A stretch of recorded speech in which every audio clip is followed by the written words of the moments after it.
Hi, my name is Natalie Nixon. I am a creativity strategist and the president of Figure Eight Thinking. I'm also the author of The Creativity Leap. And I'm really excited today for our Creativity Leap chat to be talking to Karin Hurt. Karin is the co-author of, I don't want to get this out wrong, Courageous Cultures. Her co-author is also her husband, David Dye. And Karin, I'm so happy you're with us. Hi, how are you? I'm great, and thank you so much for having me. Absolutely.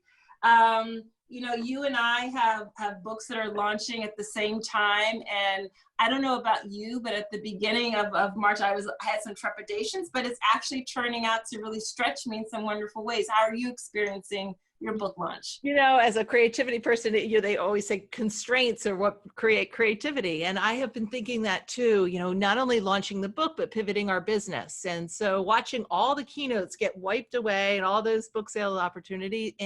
But we have more work than ever with live online and Yes. new relationships and new clients and meaningful work. So yeah, it's been way better than I thought it would be. I had a moment of panic the first couple of weeks, but it's all good. Totally natural. Yes, I agree. Awesome. So your new book is Courageous Cultures.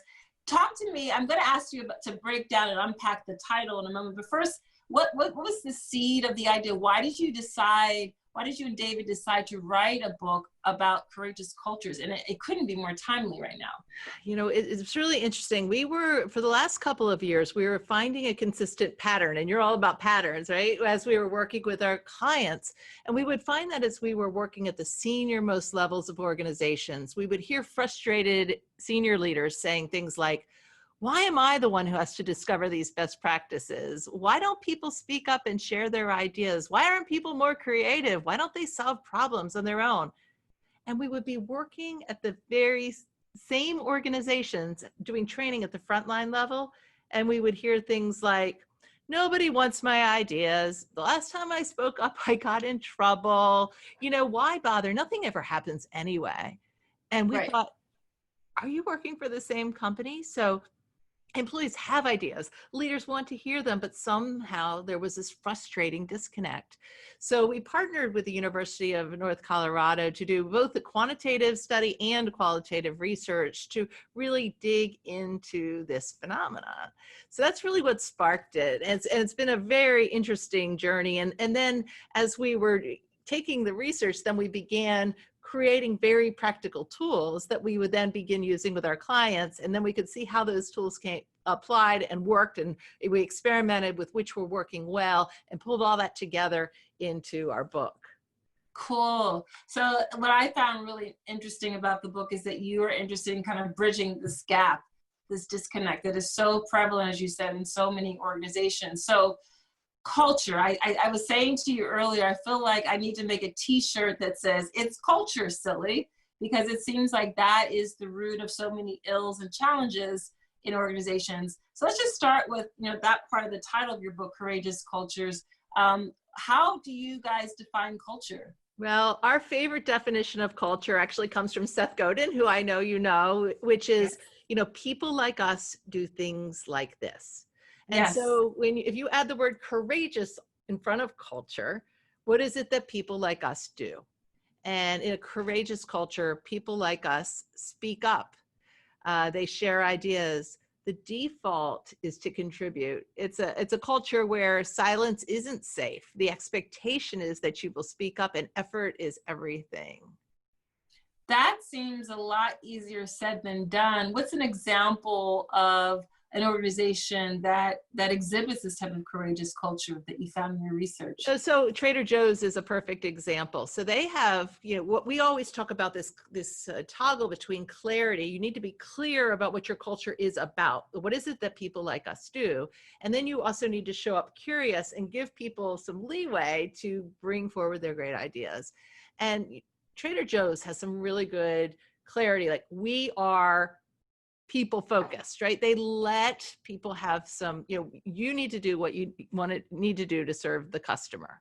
And here are some parameters. But within those parameters, they are very creative in letting people create a great experience for the people there.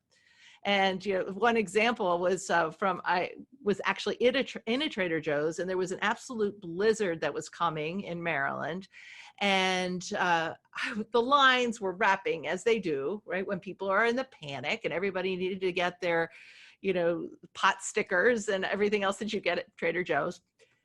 And they came on the microphone, the captain, they call their managers captains. They came on the microphone and said, "Oh my gosh, did you hear it's going to snow?" So creating a light environment.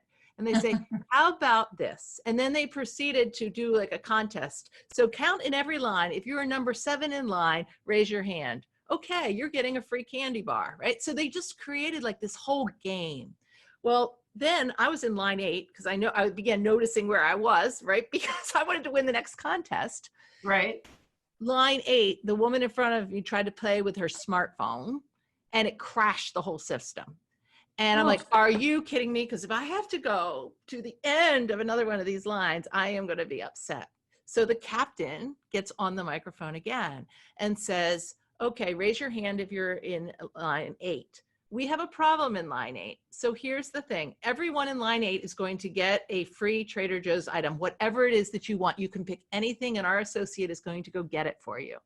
And if you are in another line and you let somebody from line 8 go in front of you, you also will get a free item." Now, that is an expensive thing to do, right?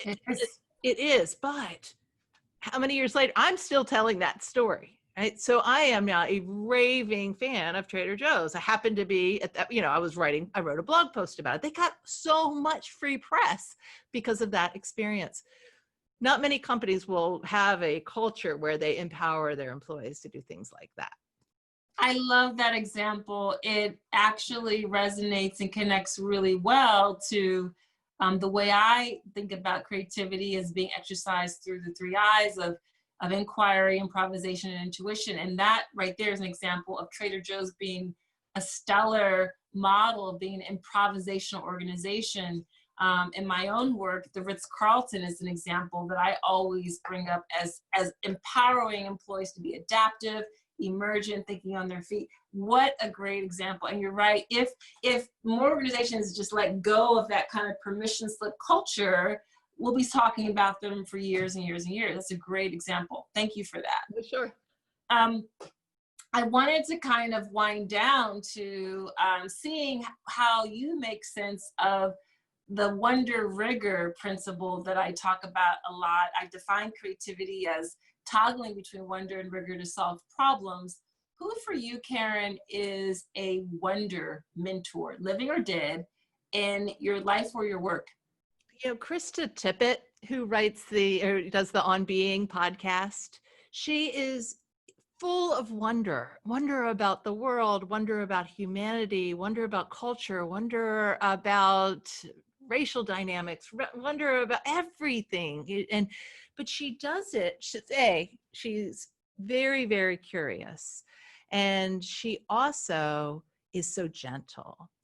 And I watch as she pulls out of her guests in just such an inviting way. And I think that there's a space that is created there, that now you're wondering not by yourself, you're wondering together. And I listen to her, and sometimes the topics are really interesting to me, and sometimes they're not exactly what I would be listening to, but I listen to her all the time because to watch that style.